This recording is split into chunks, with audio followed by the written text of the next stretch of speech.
I have a real treat for you, and it is very much linked to our current politics in Kenya. Okay? Now, many people discuss the reasons why Moi had to leave power. Because the truth is, he was not prepared to leave power. Indeed, when the fight, which we now call the second liberation of Kenya, the second aborted liberation of Kenya started, Moi seemed programmed to remain at the helm for another 30 years or more. And let me tell you the truth today. Moi did not fall because the opposition were very tough and they outsmarted Moi. No. If that is the story I've been believing until now, it is not true. At least not according to my opinion. Okay? Moi was way too smart. He was always one step ahead of his opponents. That is the truth. There is no way you can compare Moi's slyness to the current regime of William Samoei Ruto. And with much respect to the current regime, but that's just the truth. New constitution or no new constitution. Actually, one of the main reasons why Moi fell was spiritual. And today, for the first time, I am going to make that link and reveal to you an amazing but also horrifying, unbelievable, unsolved murder. At least officially it is unsolved. But as you'll discover at the end of my show today, it is really not unsolved. Okay? This is what led to the fall of Moi. I will explain how after I tell you this crazy story. And it all happened on the night of 6th September 1988, waking up into the early hours of 7th September 1988, when a photographer tourist by the name of Julie Ward, a very young Supu, only 28 years old, was declared missing at the Masai Mara. Of course, this was unprecedented. Indeed, it has never happened again since that day, that a tourist, a foreigner, would vanish while at the Masai Mara, at the world famous Masai Mara. But it happened in 1988. And by the time British national Julie Ward went missing, she had been in Kenya for 7 months. And indeed, she had been expected in Nairobi, where she would spend her last week before leaving the country. And in the end, her dad, actually her parents, John Ward and Jeanette Ward. John Ward was a self-made millionaire in the hotel business in the UK. He passed on just a few months ago this year. John Ward spent 35 years sticking to this case, seeking justice for her daughter, even as administrations in Kenya came and went. He never gave up. He made over 200 trips to Kenya, spent more than 2 million British pounds. Do you want to know how much that is in Kenya shillings? At current exchange rates, 389 million Kenyan shillings. He never gave up. Even on his deathbed, in June this year, he had not given up.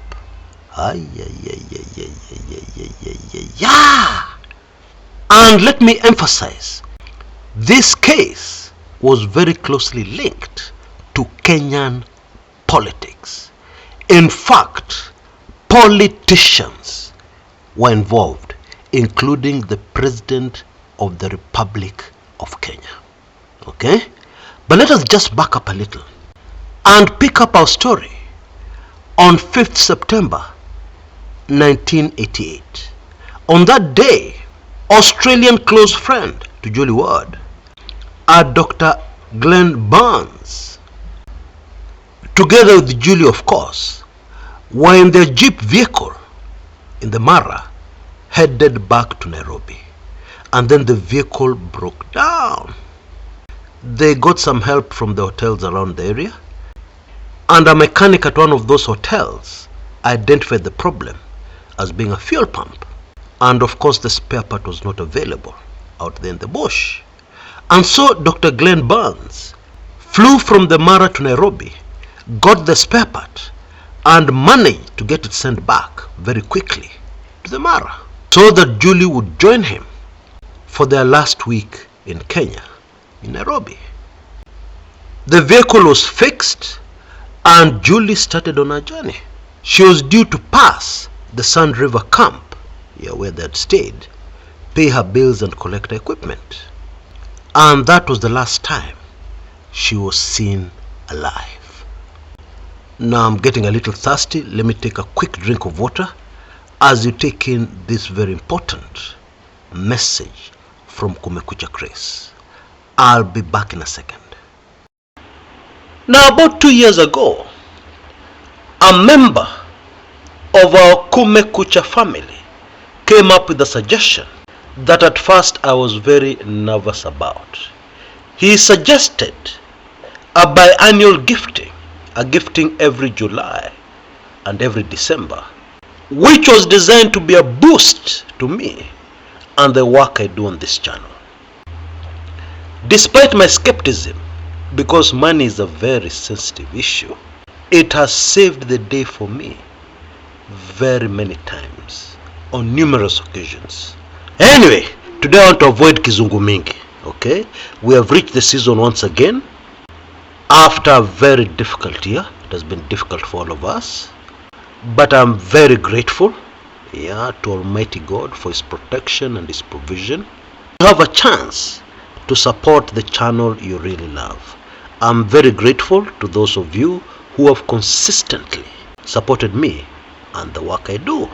You can see details on your screens right now. Thank you so much in advance, and may Almighty God bless you and replenish your storehouse. John Ward, the father of Julie Ward, arrived in Nairobi, Kenya for his very first visit to Africa on the 12th of September 1988. Julie had already been missing for 6 days. And the man hit the ground running and headed straight to the Masai Mara, where he hired an aircraft to do a grid-by-grid search of the entire Mara, focusing on the areas where Julie could be. How much do you think that cost him? And super fascinating, on the very next day, the 13th of September, John Ward found his daughter, or rather the remains of his daughter, which was just a small strand of hair, part of the jaw, and a part of the lower leg. Somebody had made a very big effort to completely destroy any semblance of evidence. Julie's vehicle was found 26 minutes away from where the remains were found, still smoldering, burning, ashes. And that is when the Kenyan dance started. How sad. Initial reports from the government of Kenya, through the government pathologist, indicated that the late Julie had passed on, after being attacked by wild animals and then hit by lightning.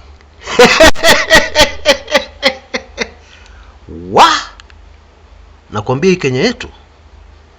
And this was even published by the much respected Daily Nation newspaper.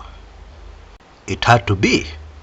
When the government releases information, no matter how ridiculous, Journalists are supposed to report. This is what the government is saying. But in my opinion, I would have put this information very far away, hidden it in the inside of the back page. Because these are the kinds of things that make us, when we go to Mzungu country, they start looking at us funnily. Like we have no idea what we're doing. Hatujielewi. Well, that is not true. We Africans are super intelligent, as you all know. In many instances, more intelligent than the Mzungu. At least those of us who have not been brainwashed know that for a fact. Later on, the government suggested that John Ward should not rule out the possibility that Julie committed suicide. Then animals came in, and then lightning. What? Hey. Now I'm sorry to laugh, but this is so ridiculous. Although admittedly, this is a very sad story. Fortunately, John Ward hakukuwa kidogo. Kenya government walijua walikuwa hajui. The man started doing his own investigations, gathering evidence wherever he could. And apart from the greedy Kenyans, corrupt greedy Kenyans, who wanted to take advantage of the situation and make some money from this Mzungu, I'm happy to report that there were still some good Kenyans out there. One woman in particular slipped a handwritten note into his hands, and then she fled. The note read, "The man who killed your daughter is Jonathan Toroitich Moi, son of the then president Daniel Toroitich Arap Moi." Another Kenyan with a conscience, a man called Valentine or Uhuru Kodipo, fled the country, but not before he had given Mr. Ward some very interesting information. He said that he witnessed the murder. And according to Kodipo, what happened was that Julie alinajisiwa by Jonathan Moi, and when she threatened to report him, Jonathan Moi, according to this witness, ordered for her to be silenced.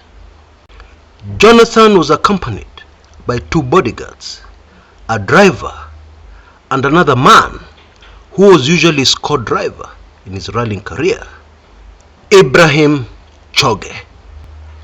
And Ibrahim Choge tried to stop Jonathan from doing what he was doing, but he was unsuccessful. And indeed, the relationship between the two went south after that incident at the Mara. Being a British national, John Ward tried to get help from his country, and even the diplomatic corps in Kenya at the time. But he was shocked because, for some reason, they were not really willing to help. You can pretend to help, you can run around here and there, but then, at the end of the day, they were not really interested in getting to the bottom of this issue, which he must have found strange, very strange. Years later, he got his answer from a retired intelligence officer of MI6, who confessed that he was involved in the case, not in the killing, but in the cover-up. In Kenyan language, the British government assisted Kenya kumaliza hii maneno. Now, politics is very dirty.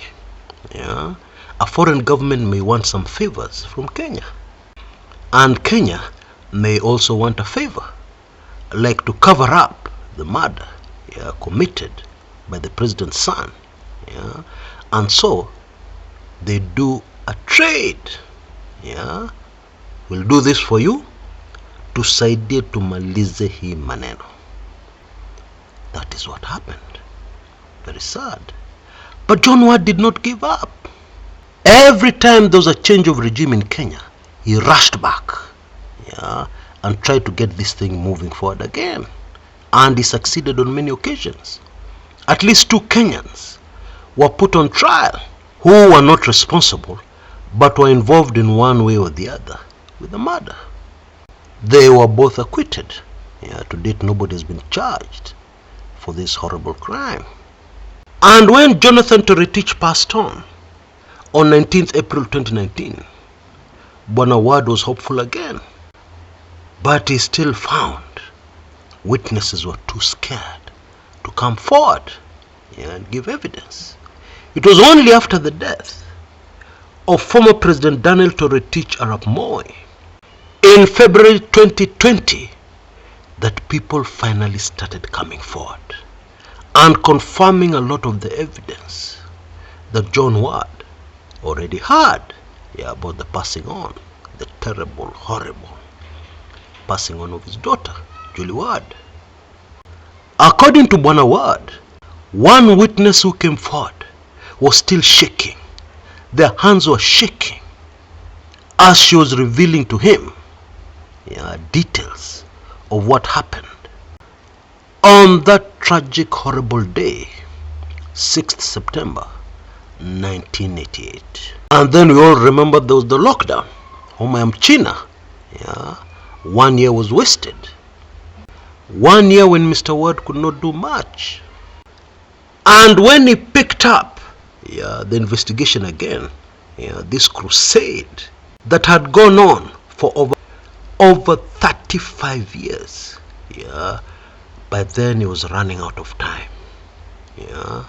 And he passed on in June this year, about a week after his wife, Jeanette, had also passed on. But his sons have promised to continue from where he left off and to finally get justice. Even if those who were responsible are no longer on this planet, at least some of them, but to at least get justice and to have it officially out there what really happened on that September day. And of course they're going to have a very uphill task, because key witness Valentine Uhuru Kodipo, who was in exile in Denmark, passed on December 2009. And then Ibrahim Choge, who witnesses had threatening Jonathan, "One day I will tell the world what you did to that poor girl at the Mara." Witnesses said they had him saying so. Ibrahim Choge passed on in a very suspicious road accident on 9th June 1998. The official report is that his Pajero car rolled. He was flung out of the car and hit the tarmac. Now those who drive vehicles will already know that is already very suspicious. His father, Assistant Minister Simeon Kiptum Choge, Assistant Minister in the Office of the President at the time of the death of his son, told everybody that he did not believe it was a normal accident and that there was foul play involved. And he went to the grave telling anybody who would listen the same. It is widely believed that he was silenced because of what he knew, what he had witnessed on that fateful day at the Mara. And as the nation called Kenya enters judgment, this is just one of the things that we will all have to face, because the blood of this poor innocent young Briton is crying out from the ground to Almighty God. And you Kenyans did nothing. You're not interested. There was not a single demonstration, no maandamano, even after Moi left power, demanding justice for this man's daughter. After all, your own daughters were safe and sound, so it did not involve you.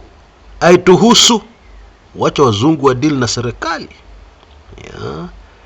And although most witnesses may have left the world of the living, I don't know if you're aware that the CCTV cameras from heaven never break down. They never miss anything. They don't have any blind spot. And this is just one case of impunity, from the political class, from politicians, those who own Kenya, those who we cheer on as our leaders, and yet they do not deserve to lead even a cattle dip in a village. It is my hope that in this season of exposure, the truth will be made official over what really happened to young 28-year-old Jolly Ward on Kenyan soil at the world-famous Masai Mara. In my opinion, it is very instructive that after 1988, Moi's presidency was never the same again. Because in 1990, Ken Matiba and Charles Rubia had that famous press conference. And things started to go south very fast for Daniel Toroitich arap Moi. Based on my little knowledge in the spiritual, the murder of Jolly Ward and the cover-up by Daniel Toroitich arap Moi, protecting his son, a son whom he had had a very rocky on and off relationship, more than anything else, is what brought Daniel Toroitich arap Moi down. And indeed the then very powerful KANU government, which would have continued ruling Kenya for many more decades. Malipo inakwanga hapa hapa. For now, please allow me to give you a very important heads up. At least this information will prove to be valuable to some of us on this channel. This channel reaches a very unique audience. Kenyans in the diaspora, older Kenyans. The channels reach a lot of young people. And unfortunately, most young people don't have much purchasing power. But the purchasing power in the views on this channel are huge. And we have proved that. Somebody advertised some land the other day in Naivasha. Within hours of that video going up, it was sold. And we're talking about a double-digit million. And therefore, if you have a product or service that you need to promote, I think you should seriously consider sponsoring a Kumekucha video. That means that you get a mention in one of my videos and a lot more to let others know what you're doing. And I'm sure a lot of your potential clients always tune in very regularly to this channel. And therefore it is a fabulous, amazing opportunity for you to reach your audience very cheaply and very effectively. Kindly check in the description area of this video for more details. And then you can also send me an email on that email address you see on your screens right now, or even call directly on that number for more information. Because we can't do this for everybody. And we do not produce that many videos. Therefore I suggest that you take action immediately so that you don't lose this golden opportunity. Now there's one of us, a subscriber, who has come up with a very interesting offer. They're going to sponsor 2 people to take advantage of our latest offer. All you have to do is pay half the price and they'll pay the other half for you. Of course, it is on a first come, first served basis. So please rush. Now, weekly intelligence briefings number 116 is out. And this is also the perfect opportunity for those who follow this channel, but are not yet members of my weekly intelligence briefings, to become subscribers. And the very latest special offer is the year when the Kumekucha brand was launched. 2005 in Dar es Salaam, Tanzania. That is the year the Kumekucha brand was launched, in May 2005. And therefore, For the next 48 hours, you can become a subscriber of my weekly intelligence briefings for only 2005 Kenya shillings or $15 only. You can get a full year subscription to my weekly intelligence briefings. Now, the information in the latest WIB 116 is highly sensitive, but it explains a lot. Yeah, you'll be able to totally understand why our politics right now is the way it is, very confusing. You'll also be able to totally understand the recent puzzling moves of one Raila Amolo Odinga. Yeah, therefore take full advantage of this offer. You can see details on your screens right now, repeated in the description area below on this video on YouTube. Please act right away, and remember, as you do so, you're also supporting me and the important work I do on this channel. Until next time, this is Chris Kumekucha.